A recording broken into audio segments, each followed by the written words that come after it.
আজকে যে দুর্ঘটনা ঘটেছে তাতে আহত ছাত্রের মা তিনি অভিযোগ করছেন যে দুর্ঘটনার কথা থেকে জানানোই হয়নি। স্কুল কর্তৃপক্ষ কোনো আমাকে ফোন টোন করেনি। আমাকে গার্জিয়ান আমাকে ফোন করে বলছে তোমার ছেলের হাতে এরকম কাজ পড়ে গেছে, তাড়াতাড়ি আসো। আমি সেই দৌড়ে স্কুলে গিয়ে দেখি ছেলের ফার্স্ট এড মোটামুটি একটুখানি একটা বেটাডিন লাগিয়েছে, হাতে বেটাডিন লাগিয়ে ক্লাস করতে পাঠিয়ে দিয়েছে উইদাউট কোনো টিটেনাস। তা আমি তখন টিচারকে বললাম আপনি আমার ছেলেকে দিন, আমি থানায় গিয়ে কথা বলছি, আপনাকে কিছু করতে হবে না। তখন উনি আবার আরেকজন টিচারকে দিয়ে পাশের নার্সিংহোমটায় গিয়ে বেটাডিন লাগানো হলো, তারপরে আবার ব্যান্ডেড করানো হলো, যে হাতে দেখুন লাগানো আছে এখন। আর ওকে ফার্স্ট এড, ওকে টিটেনাস দেওয়া হলো। আর ওখানকার যে আরএমও ডাক্তার ছিলেন, সেই ডাক্তার ওকে দেখলো, বললো মাথায় একটু লেগেছে, টুপিটা পরা ছিল বলে রক্ষা পেয়েছে। চত্বরে নিয়ে যাব। বিক্ষোভ উত্তেজনা সেই সকাল 7টা থেকে শুরু হয়েছে, কিন্তু এখনো পর্যন্ত স্কুল কর্তৃপক্ষের সঙ্গে প্রিন্সিপালের সঙ্গে বারবার কথা বলতে চাইছেন অভিভাবকরা। আবির দত্ত রয়েছেন আমাদের সঙ্গে। আবির, প্রিন্সিপাল তো কিছুক্ষণ আগে এসে পৌঁছলেন, কিন্তু কথা হয়নি।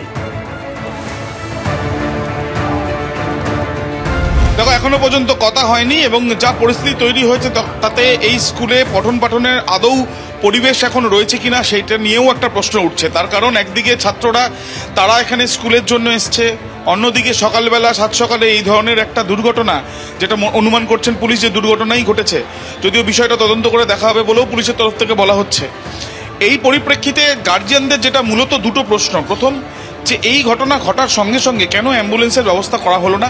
ইতিমধ্যে আমরা দেখতে পাচ্ছি বলতে বলতে পুলিশ বাইরে বেরোচ্ছে এবং গার্জিয়ানদেরও কয়েকজন সদস্য তারা আসছেন এবং প্রিন্সিপাল তিনি বাইরে বেরিয়ে আসছেন আমরা দেখছি। এবং বাইরে বেরিয়ে এসে এখন সরাসরি প্রিন্সিপাল, যারা গার্জিয়ানরা দীর্ঘক্ষণ অপেক্ষা করছে বেশ কিছু বিষয় জানার জন্য, তারা সেই প্রশ্নের উত্তরগুলো খুঁজবেন। এবং ইতিমধ্যে একেবারে গ্রাউন্ড ফ্লোরে প্রচুর সংখ্যায় গার্জিয়ানরা তারা অপেক্ষা করছে আমরা দেখতে পাচ্ছি। এবং তুমি দেখতেই পাচ্ছ ছবিটা, প্রচুর সংখ্যায় গার্জিয়ান তারা অপেক্ষা করছে এখানে। এবং তার সঙ্গে প্রিন্সিপালরা তারা কিন্তু এসে পৌঁছেছেন। তিনি কি বলছেন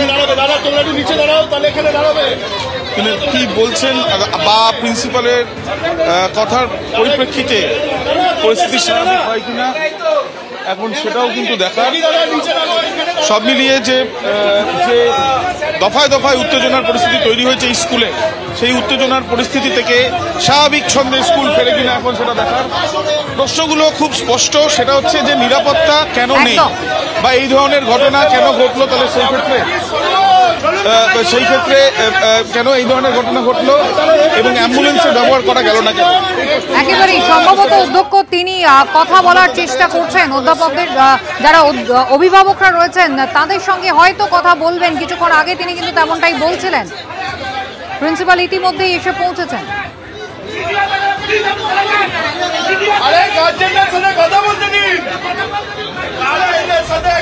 অভিভাবকদের সঙ্গে কথা বলবেন অধ্যক্ষ। ইতিমধ্যেই পুলিশ কিছুটা পরিস্থিতি সামলানোর চেষ্টা করছে। পেছনে কেউ থাকবে না, নীলাদ্রি পেছনে কেউ থাকবে না, সামনে নিয়ে যা,